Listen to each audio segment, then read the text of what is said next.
ഫേസ്ബുക്കിലൂടെയുള്ള വെല്ലുവിളികൾ നിറഞ്ഞ പോസ്റ്റുകൾ പങ്കുവച്ചത് താൻ തന്നെയാണെന്ന് അർജുൻ ആയങ്കി പോലീസിന് മൊഴി നൽകി. പോലീസ് കസ്റ്റഡിയിൽ ചോദ്യം ചെയ്യലിനിടെയാണ് ആയങ്കിയുടെ മൊഴി. അതിനിടെ ആയങ്കി ഫേസ്ബുക്ക് പോസ്റ്റ് ഇടാൻ ഉപയോഗിച്ച ഐഫോണും പോലീസ് കണ്ടെത്തി.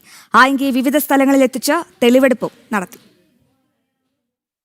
ആഭ്യന്തരമന്ത്രിയെ ഉൾപ്പെടെ വെല്ലുവിളിച്ചുകൊണ്ട് ഫേസ്ബുക്കിൽ പോസ്റ്റുകൾ ഇട്ടത് താൻ തന്നെയെന്നാണ് അർജുൻ ആയങ്കി മൊഴി നൽകിയത്. വിവിധ പ്രദേശങ്ങളിൽ നിന്നുള്ള വൈഫൈ കണക്ടിവിറ്റി ഉപയോഗിച്ച് സ്വന്തം ഐഫോണിൽ നിന്നാണ് ഇത്തരം പോസ്റ്റുകൾ ഇട്ടത്. തന്റെ ഫേസ്ബുക്ക് അക്കൗണ്ട് മറ്റാരും കൈകാര്യം ചെയ്യുന്നില്ലെന്നും ഇയാൾ വ്യക്തമാക്കിയിട്ടുണ്ട്.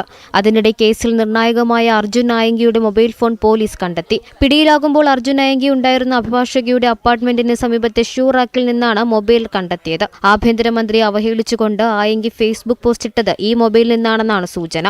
അതിനിടെ ജില്ലയിൽ വിവിധ ഇടങ്ങളിൽ അർജുൻ ആയങ്കിയെ കൊണ്ടുപോയി തെളിവെടുപ്പ് നടത്തി. ഒളിവിൽ കഴിയുന്ന സമയത്ത് അർജുൻ ആയങ്കി എത്തിയ മട്ടന്നൂർ, മരുതായിലും തളിപ്പറമ്പിലും എത്തിച്ചാണ് തെളിവെടുപ്പ് നടത്തിയത്. ജനം, കണ്ണൂർ.